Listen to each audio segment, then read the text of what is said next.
அறம் சொல்லும் நெஞ்சத்தான் அன்மை புறம் சொல்லும் புன்மையால் காணப்படும். ஒருத்தன் நல்ல ஊர் நியாயம் பேசி இதுதான் அறம் இதுதான் தர்மம் அப்படின்னு எல்லாம் பேசி கொண்டிருப்பான். அவன் உண்மையிலேயே அறத்தை கடைப்பிடிக்கிறானா அப்படிங்கிறது நமக்கு எப்படி தெரியும் தெரியுமா? அவன் அடுத்தவர்களை பற்றி பேசும்பொழுது நமக்கு அது தெரிஞ்சிடும். மற்றவர்களை பற்றி அவன் புறம் பேசினான் அப்படின்னு சொன்னால் அவன் அறம் சொல்வதற்கு லாய்க்கே இல்லை அப்படிங்கிறார் வள்ளுவர்.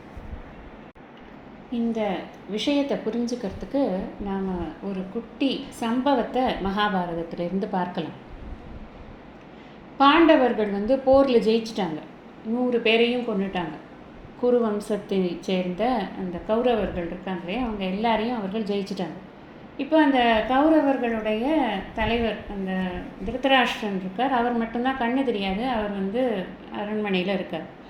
ஆனால் இவங்களுக்கு எல்லாருக்கும் ரொம்ப நல்ல மனசு. இவங்க எல்லாரும் இந்த திருதராஷ்டிரன் தான் எப்படி இருந்தாலும் இந்த குடும்பத்தில் மூத்தவர், அதனால் இவர் பீஷ்மர் வரைக்கும் எல்லாருமே போயிட்டாங்க.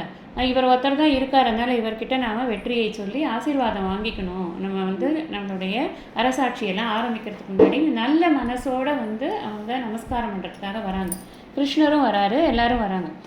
இந்த திருதராஷ்டிரர் எப்போ யார் அவங்கக்கிட்ட பேசினாலும் இதுதான் தர்மம் இதுதான் அறம், எல்லாரும் இப்படி தான் இருக்கணும், எல்லாரும் ஒத்துமையாக இருக்கணும், எல்லாரும் இதுவே உண்மையே பேசணும், எல்லார்ட்டையும் அன்பாக இருக்கணும், இந்த மாதிரிலாம் நிறைய அறத்தையெல்லாம் பற்றி போதனையெல்லாம் ரொம்ப பிரமாதமாக பண்ணுவார்.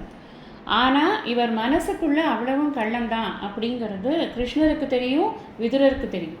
இப்படி இந்த பாண்டவர்கள் நமஸ்காரம் பண்ணலாம் அப்படின்னு வரும் பொழுது இவருக்கு ஒரு ஆசையை வெளிப்படுத்துகிறார். யார்? திருதராஷ்டிரர். எனக்கு பீமனை கட்டி பிடிச்சிக்கணும்னு ஆசையாக இருக்குது அப்படின்னு சொல்லிட்டு. திருதராஷ்டிரனுக்கு பயங்கரமான வலிமை உண்டு. அது கண்ணனுக்கு அது நல்லா தெரியும். இவருடைய கள்ளத்தனமும் கண்ணனுக்கு நல்லா தெரியும். அப்படியா, அதனால் என்ன கட்டி பிடிச்சிக்கலாம் அப்படின்னு சொல்லிட்டு இந்த பீமனுக்கும் திருதராஷ்டிரனுக்கு கண்ணு தெரியாதுல்ல, இவங்க 2 பேருக்கும் இடையில அவர் என்ன பண்ணுறாரு, ஒரு இரும்பில் ஆன ஒரு உருவத்தை வச்சிடுறாரு. உருவமோ இல்லை ஒரு தூணோ ஏதோ ஒன்று மாதிரி கொண்டு வச்சிடுறாரு. கட்டி பிடிக்கிறதுக்கு ஒன்று வச்சிடுறாரு. இவன் என்ன பண்ணுறான், அந்த திருதராஷ்டிரன் கள்ள எண்ணத்தோடு அந்த தூணை கட்டி பிடிக்கிறான். கட்டி பிடிச்சா அந்த தூண் நொறுங்கி உடஞ்சிருது. அந்த அளவுக்கு பலம் உண்டு. ஒருவேளை பீமனை கட்டி பிடிச்சிருந்தா பீமன் இருந்திருக்கவே மாட்டான். அதனால் கண்ணன் காப்பாற்றினான். எதுக்கு இந்த கதையை நாம் சிந்திக்கிறோம் அப்படின்னு சொன்னால், அவ்வளவு அறம் பேசிய அந்த திருதராஷ்டிரனுக்கு உண்மையில் மனசில் அதற்கு புறம்பான எண்ணங்கள் தான் இருக்குது பார்த்தீங்களா, அதை தெரிஞ்சுக்கிறதுக்காகத்தான். அப்போது இவன் எவ்வளவு ஒரு கீழே நிலையில் இருக்கக்கூடிய ஒரு குணங்களை கொண்டவனாக இருப்பான், அப்படி இருக்கக்கூடாது அப்படின்னு நம்ம தெரிஞ்சுக்கணும்.